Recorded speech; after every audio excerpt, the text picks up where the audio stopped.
Welcome back. You're watching Fox and Friends First. As more schools and parents turn to technology for educational purposes, findings from a massive $300 million study show the impact of heavy screen time on a child's brain, linking more technology time to lower test scores and a thinning of the brain's outermost layer.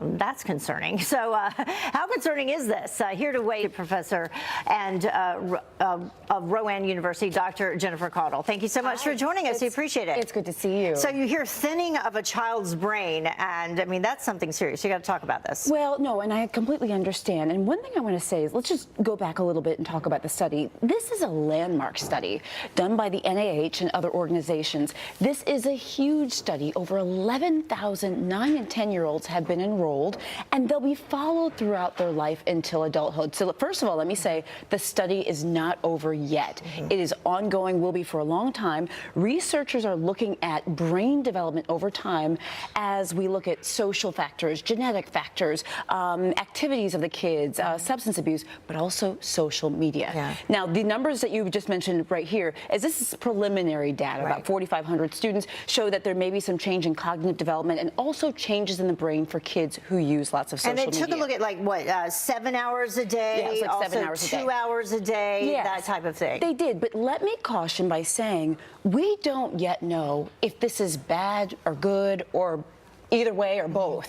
That's one of the purposes of the study, is to see, okay, we're seeing the changes in the brain that you mentioned. Right. We're seeing that, okay, there may be some cognitive issues, but how does that impact a child as they go into adulthood? And this is going to be really important data as we go further. So what are some of your tips? I mean, especially, let's begin with children who are younger than 2 years old. Yeah, so let me talk about the American Academy of Pediatrics. They actually have guidelines that says that children younger than 18 to 24 years old should really have no screen time except for video chatting, okay? And that's really important because we think about how the brain develops in young children. Hands-on exploration, as we have here, social interaction is very, very important for really, really young children. So we want to avoid that digital media use except for the video chatting for kids less than 18 to 24 months old. Now, as the kids get a little bit older, 2 to 5 years older, so they may have 1 hour of screen time, etc. Right. But these are some parameters that parents and caregivers, we need to be thinking about. So you say also choose high quality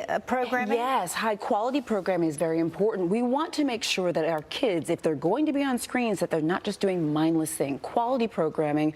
And also, parents, use media together with your children. Not only so you know what they're encountering, but so that you can also help their educational and development process. So don't just use it as a babysitter. No. Don't just hand them the phone, because you see that a lot. That's exactly right, Heather. I'm glad that you sort of put that out there. Right. Screen time is not meant to be a babysitter. And I often say, too, there are other risks of prolonged screen time use. You know, as a family physician, I've actually had to minimize the use of some of my young patients who are not getting enough sleep because they're on their pads or phones at night. Or, maybe obesity is an issue because they're not exercising. Yeah. So we know that increased media time may lead to obesity, lack of proper sleep, etc. So we want to be cautious And about these are also tips that adults should take into account as well. I always say we need to be good role models, right? We've got to actually model good behavior. And I say, at the dinner time, let's go back to what we used to do back in the day before we all had smartphones. It's no technology at the dinner table, for example. No technology in the bedroom, no phones, no TVs, things like that. Kind of cut that back. Yeah, definitely good tips as we consider gifts for the holiday season as well. Yes, that's actually a really good point. Dr. Caudle, thank you so much for joining us. Thank Appreciate you. it.